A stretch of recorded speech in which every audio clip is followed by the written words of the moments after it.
Okay, so I'm curious as to, we're talking about using this currency alongside of the Federal Reserve notes in the states, and as the need grows, the base grows. That would not that's not an either or situation. That's you're using both, and capitalism at its best would promote the hard asset based currency because the need would grow for it and the base would then grow. It's not an either or situation. I'm talking about having to convert the nation's currency into real money in order No, that's not what I'm talking about at all. That's not what I'm talking about. I'm talking about each of the states passing a Sound Money Act. The bill itself is an Electronic Sound Money Act bill that would allow that would allow us to use it alongside it. You don't think it would work if we used it alongside? Yes, I think it would work for us as individuals. But what I'm asking is, where would the nation as a whole get its energy to continue its existence if it was not able to buy imports?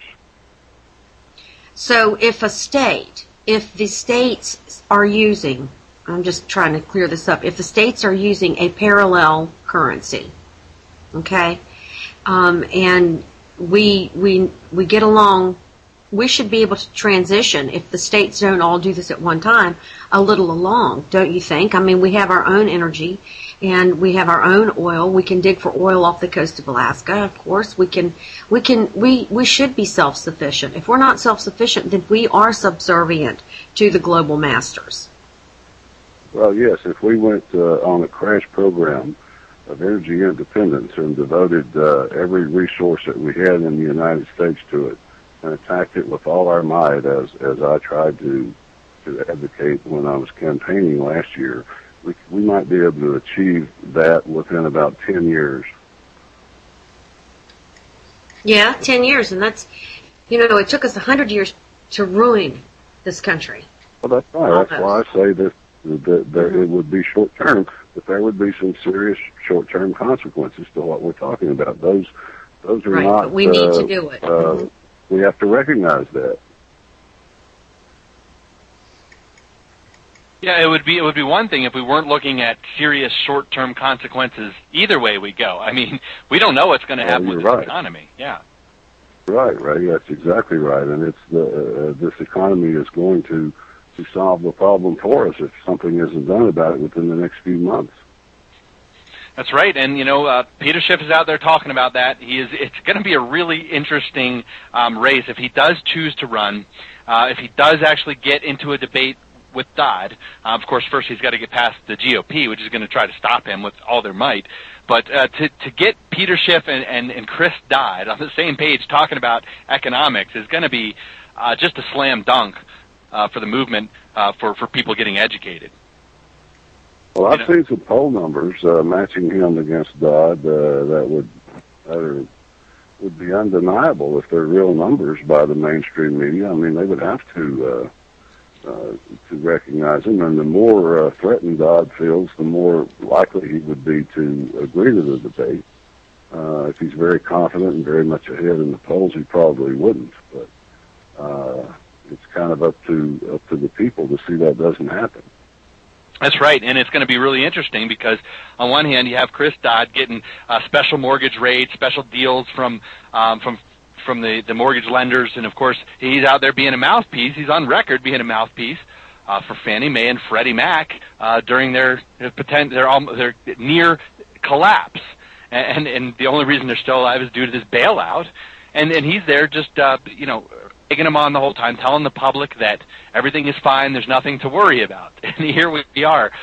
Those words are really going to come back to haunt him, especially when confronted by somebody with the true economic experience and knowledge to lay it on him, like Peter Schiff. Most anybody could point out those problems, but you're right. Peter would do it very, very well. So I hope and pray that he does run. It would be so much fun to see that. I'd almost pay to watch that debate. That's right. I might pay myself. So if you want to see that debate, why don't you just pay now? What you could do is donate to Peter Schiff's. How'd you like that for a tie-in? You could donate to Peter Schiff. Donate to Peter Schiff. You're pretty quick there, Raymond. Thanks. Donate to Peter Schiff's Money Bomb this Friday. It's August 7th. We are trying to have a mass donation day for Peter Schiff.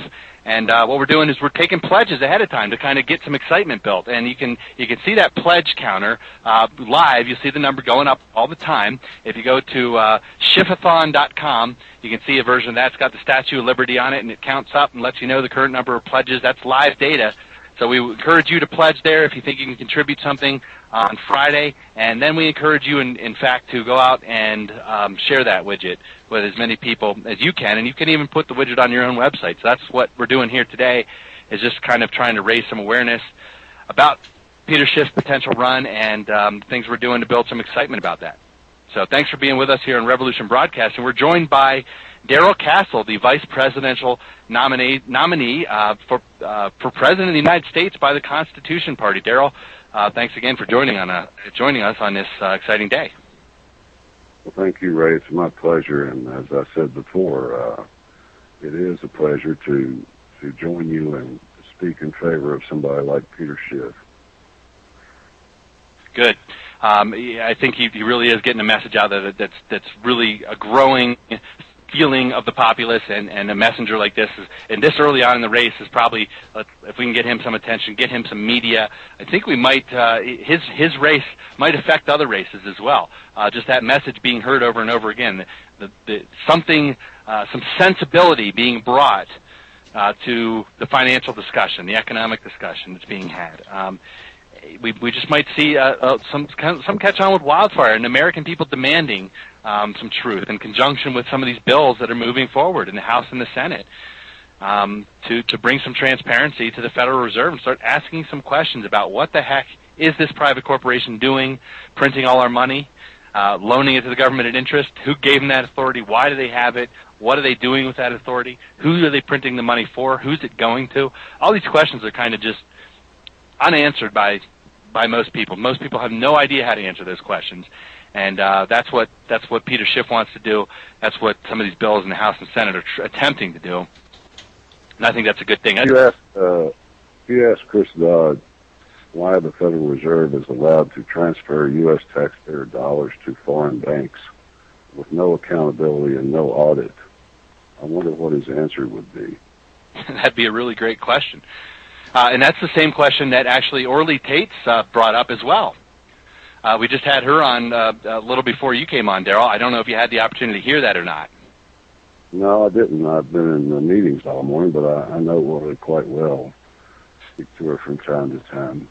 Terrific. Yeah, she's doing great work up there, and that's really one of the questions that she's asking, to tie this whole thing together, to really make some sense out of who is this president? Does he have the authority to be president? How did he become president? Is it, in fact, maybe it's some of the same connections that are, in fact, behind all this money scheming that's going on, really doing more than just the money? And why is a president of the United States sitting there authorizing the United States Treasury to hand out money to foreign powers? I mean, that is exactly the kind of thing the Founding Fathers were looking out for when they put that clause in the Constitution. Well, that's right, and these people should. To me, it doesn't seem like much of a stretch to ask them to tell us what they're doing with the money. Why won't they tell us which foreign banks they're giving this money to and why? Why is that such a secret?